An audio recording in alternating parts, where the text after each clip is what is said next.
While I have about 5 minutes with you, I'll quickly walk you through what the report is. A lot of coverage from the last time we did that because GenAI was very new. You'll find a lot of data, a lot of insights.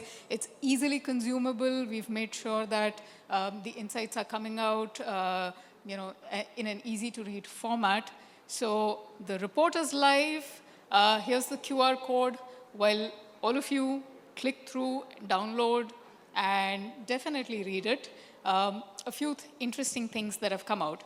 We've taken a global view, and then we've taken and gone down very deep into the India side of things. What you see globally is fantastic, right?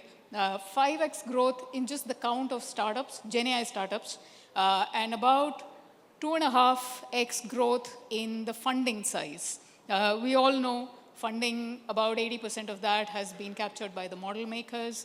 We just saw the OpenAI valuations and the 10 billion they've garnered, but a lot of progress in terms of applications on top of the models, a lot of GenAI as a service, managed LLMs, data as a service, data orchestration as a service that has kicked off. How does India compare? We've grown 3.6x in the number of startups we have. So that's significant, remarkable. And I'll quickly show you that we've grown across the base, across all segments of GenAI. But a relatively lesser growth when it comes to funding. And that's very telling. And I think since the morning, we've been hearing all the leaders talk about the fact that it's very, very critical for us to invest because generative AI forms the base of DeepTech.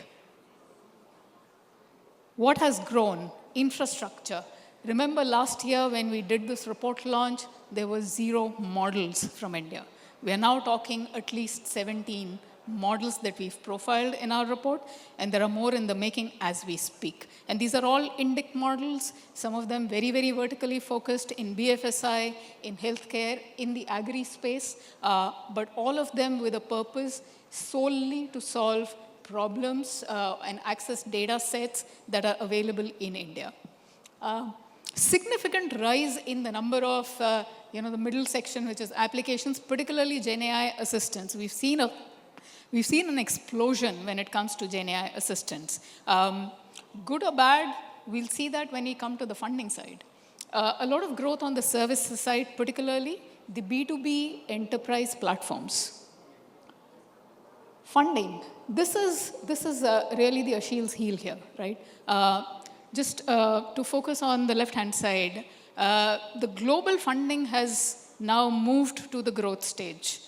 It's moving to the late stage, which means even though there is concentration at the global level when it comes to funding, it's still growing beyond Series A, beyond the early stage. We are at the early stage, and that probably needs to change.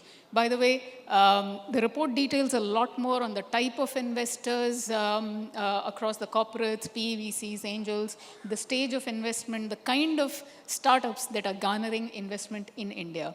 So worth a look at it. And also the fact that there are domestic and foreign investors, both in India, who's doing what, all of that detail is there in the report.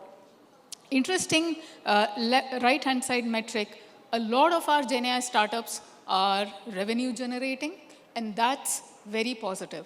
Although on the lower side, but yes, that's a great sign that GenAI has taken off as a business model in India as well. We did some global analysis. India ranks 6th. We said DeepTech also, we are 6th.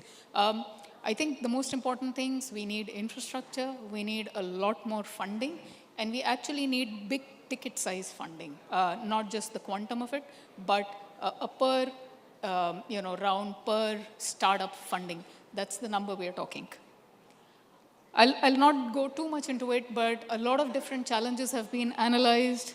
We've looked at what different stakeholders need to do, but the most important thing, I think, for India and GenAI that we are beginning to figure out is focus, Indian themes, focused funding, and that's probably going to be the recipe for us to lead in the GenAI space. With that, Once again, I'll leave you with the QR code. Thank you so much for your time, for being a lovely audience. Thanks.